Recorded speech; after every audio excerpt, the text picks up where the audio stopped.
per un municipi de respecte als drets de les persones LGBTI i amb tolerància zero a la discriminació. El Dia de l'Orgull lesbià, gai, transexual, bisexual, intersexual es commemoren els fets del 28 de juny de 1969, data en què es commemoren els aldarulls de Stonewall, que van tenir lloc a Nova York i que es considera que marquen l'inici de l'alliberament homosexual quan la població LGTBI va sortir al carrer de forma pacífica per visibilitzar-se i demanar la plena igualtat jurídica i social i lluitar contra la discriminació i els abusos patits. Malgrat que la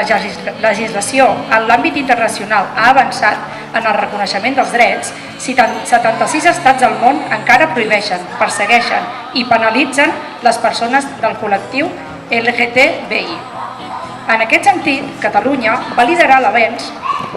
en el reconeixement dels drets amb l'aprovació de la Llei 11/2014 del 10